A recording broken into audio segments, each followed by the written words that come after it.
My name is Erin Healey. I work for the Department of Agriculture, Fisheries and Forestry. My team manages market access requests related to plant commodities. In my team, I focus on the Republic of Korea. Today, I am presenting on Australian biosecurity and food safety requirements for food and other goods exported to Australia. Under Australia's legislation, the Biosecurity Act and the Imported Food Control Act, the Department regulates food and other goods imported into the country. This is to protect Australia's agricultural industries and environment from biosecurity risks, like pests and diseases, and to protect the public health from food safety risks. To stop harmful pests and diseases from entering Australia, some goods, including some foods, are not permitted or are only permitted if certain import requirements are met. If the goods are permitted, they may require import permit or certification. Some goods and foods also require treatment, testing, and other activities before being imported or when it reaches Australia's borders. Even after food passes biosecurity requirements, food safety requirements may also apply. I will provide detail on our biosecurity and food safety requirements and then point you to where you can find this information. The Department has biosecurity requirements for all goods that could introduce pests and diseases into Australia. Biosecurity requirements are in place to protect against pests and diseases that could cause harm to Australian agricultural industries or the environment. Biosecurity requirements apply to many types of goods, such as, but not limited to, raw and processed foods, live plants or animals, timber, and animal food. We apply biosecurity measures at different points of the export and import process, from before goods leave the exporting country to when goods arrive at the Australian border. Pre-export biosecurity measures may include the Department conducting audits of facilities, government inspection and certification of goods, treatment, testing, and specific types of processing. These measures have been designed to target harmful pests and diseases, such as the ones that you can see on the screen, to prevent them from entering Australia. For example, the capra beetle, which you can see in the lower left corner of the screen, loves to infest a huge range of plant products, including rice. Strict measures are therefore in place to prevent capra beetle and other pests and diseases from entering Australia. By Australian law, some goods are subject to certain biosecurity import conditions. Some goods are not permitted entry. Others are only allowed into Australia if they comply with import conditions, like the biosecurity measures we just discussed. This may include the requirement for an import permit. The biosecurity import conditions are based on risk assessments that are conducted by the Department in accordance with international standards and our obligations. Our Department's scientific experts determine if the goods can be safely imported into Australia and under what kinds of conditions. One way they do this is by conducting an import risk analysis. As part of this analysis, our scientific experts recommend import conditions that must be met in order for goods to enter Australia. Import conditions are put into law and are published on the Department's Biosecurity Import Conditions System, known as BICON. BICON holds all of Australia's biosecurity import conditions. You can easily find BICON by typing it into a search engine or by going to the web address on the screen.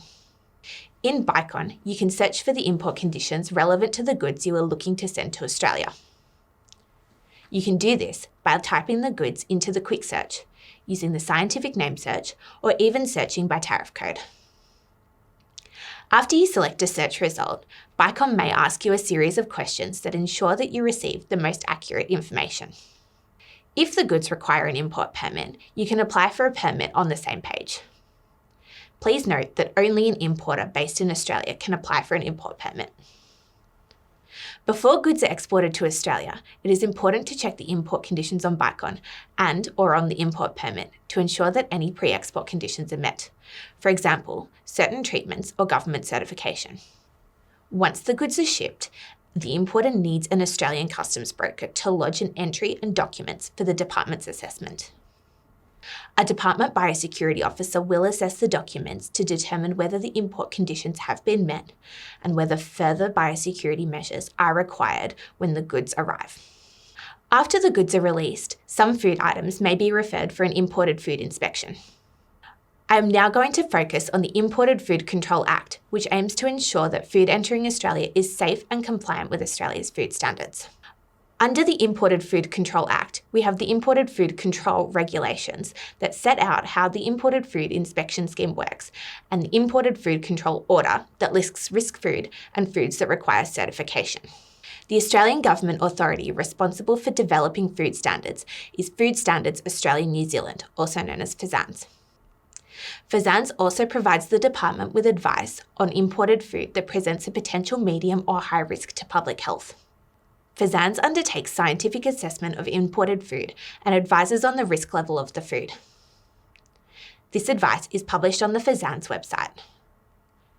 Based on the FSANZ advice, the department implements risk management measures at the border to mitigate the risks identified.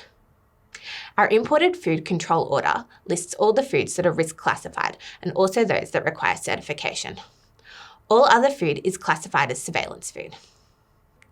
We use a range of tools to manage food safety risks associated with the imported food through the Imported Food Inspection Scheme. The approach used is proportionate to the level of risk posed to public health. When there is evidence that foodborne illness is associated with an imported food, emergency powers can be used to stop further imports until the exporting country provides assurance that the hazard has been mitigated. Australia can require foreign government certification for risk food. This is mandated when the competent authority oversight is needed to manage a particular food safety risk. For example, the safety of bivalve molluscs is dependent on the government oversight of harvest areas. We can also require importers to provide food safety management certificates for foods when assurance is needed that hazards of concern are being managed, particularly when border testing cannot be reliably used, such as for viruses. And lastly, depending on the level of risk, we refer food for border inspection and testing. This is explained in more detail in the next slide. All shipments of product classified as risk food are initially referred for border inspection. This is at a rate of 100%. This inspection rate decreases as compliance is demonstrated. After 5 consecutive passes, the rate falls to 25%. Following a further 20 passes, it is reduced again to 5%. Any fail will mean the rate returns to 100%. Surveillance food has a 5% chance of being randomly referred for inspection. If there is a fail result, all future shipments are referred for testing until compliance is demonstrated. This is normally after 5 consecutive passes. All food referred for inspection is subject to visual inspection. We look for signs of damage, deterioration, and infestation. Labelling is also inspected to verify compliance with Australia's Food Standards Code. Analytical testing is usually applied to risk food and some surveillance food. All analytical tests that we conduct can be viewed on our website. The following slide provides import data specific to Korea. The top 3 commodities imported from Korea include beverages, animal and vegetable fats and oils, noodles and snack foods such as crackers, rice cakes and biscuits. I am pleased to report that food from Korea is highly compliant, with a 98.6% compliance rate for foods tested since the beginning of 2022. Our failing food reports are published monthly on our website. These reports list food that have failed due to compositional requirements, because they are prohibited foods, and or have failed analytical testing. Foods that have failed due to label non-compliance are not included in these reports. We also publish an annual report on our website. This report provides an overview of activity under the Imported Food Inspection Scheme. Thank you for the opportunity to speak today. I hope the presentation has provided you with information to assist your understanding of Australia's biosecurity and food safety requirements for food exported to Australia. You can get more information by visiting the department's website or by contacting the department by email or phone with the details on the screen.